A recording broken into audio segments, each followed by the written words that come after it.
देश भर में एक्टिव कोरोना मरीजों की संख्या 30 लाख के नीचे आ गई है। वहीं एक दिन में वायरस से मृतकों का आंकड़ा 4000 के ऊपर बना हुआ है।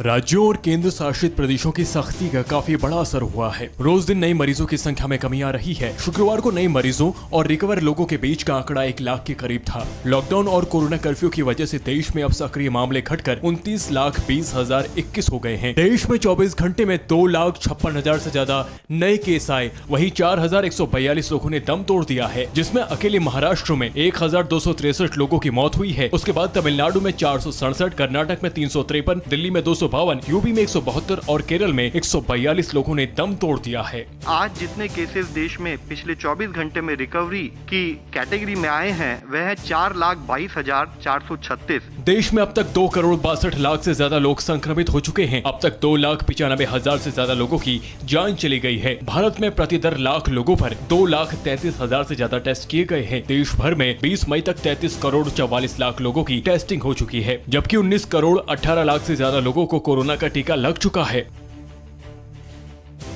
दिल्ली में एक तरफ जहां पर पॉजिटिविटी रेट 5% के नीचे आ चुका है, तो दूसरी तरफ बच्चों में बढ़ते हुए कोरोना के केसेस ने केजरीवाल सरकार की टेंशन बढ़ा दी।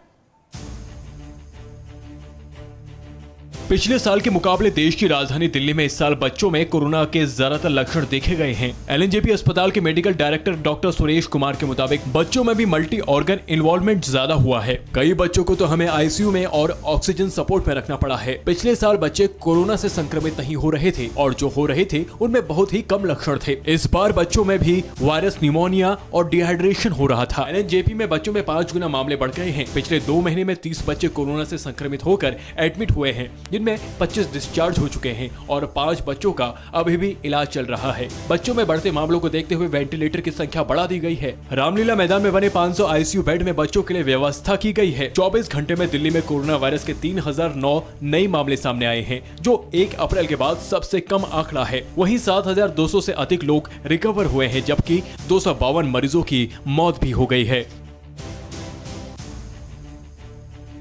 उत्तर प्रदेश के बुलंदशहर में बाल सुधार गृह में कोरोना ब्लास्ट हुआ है। 22 साल के कैदी के कोरोना संक्रमित होने के बाद हड़कंप मच गया। ऐसे में बड़ा सवाल ये है कि क्या बाल बंदी गृह में कोरोना की तीसरी लहर ने दस्तक दे दी है। हालांकि स्वास्थ्य विभाग का दावा है कि बाल बंदी गृह में पूरी तरह से एहतियात बरती जा रही है और कोरोना पॉजिटिव बच्चों को कोविड हॉस्पिटल में शिफ्ट कर इलाज कराया जा रहा है। इस पे टेस्ट करने के बाद सभी बच्चों का सामान्य टेस्ट किया गया था। उसमें 22 बच्चे पॉजिटिव आए थे और उन सभी को बीआईटी में भर्ती करा दिया गया और सभी एसिम्प्टोमेटिक है, सभी ठीक।